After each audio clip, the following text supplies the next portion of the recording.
দাবিয়ে প্রিন্সিপালের পদত্যাগ, দফা 1 দাবিয়ে প্রিন্সিপালের পদত্যাগ, দফা 1 প্রিন্সিপালের পদত্যাগ।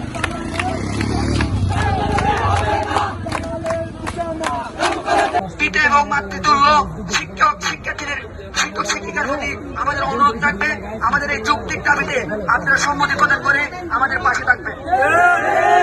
আমরা অন্যায়ের বিরুদ্ধে কথা বলতে আসছি, আপনারা আমাদেরকে সুযোগ করে দেন। এখান থেকে আমাদেরকে অন্যায়ের বিরুদ্ধে প্রতিবাদ এবং কথা বলার শিক্ষা অর্জন করতে হবে। আমাদের আজকের কর্মসূচি ছিল, আমরা গতকালকে 24 ঘন্টা আলটিমেটাম দিয়েছিলাম অধ্যক্ষ স্যারকে। উনি আমাদের আলটিমেটাম অতিক্রম করে বিনিময়ে উনি আরো আমাদেরকে ঠেকানোর জন্য বিভিন্ন লেজুর ভিত্তিক ছাত্র রাজনৈতিক দলের আশ্রয় নিয়েছেন। আমরা জানতে পেরেছি উনি আমাদেরকে ঠেকানোর জন্য বিভিন্ন ষড়যন্ত্রের আশ্রয় নিয়েছেন। আমরা ছাত্র সমাজের ষড়যন্ত্র প্রতিহত করার জন্য প্রস্তুত রয়েছি।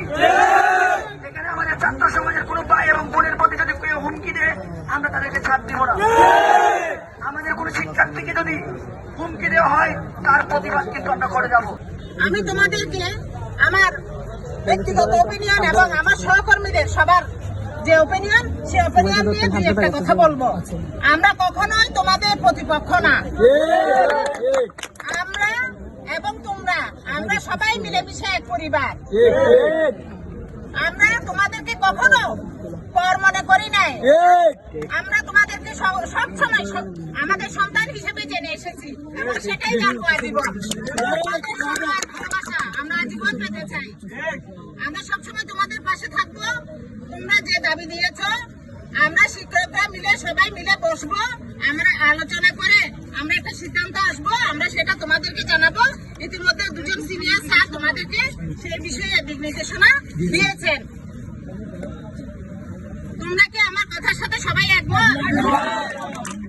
বাবারা, আমরা তোমাদের প্রতিপক্ষ নয়, আমরা তোমাদের অভিভাবক।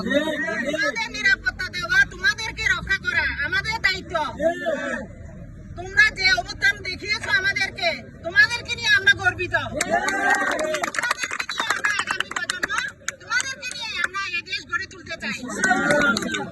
কোনো দুর্নীতি থাকবে না, কোনো বৈষম্য থাকবে না, কোনো বৈষম্য চাই না।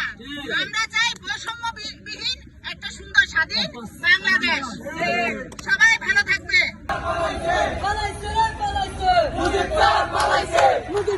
ए बिटिया ले आओ थोड़ा किया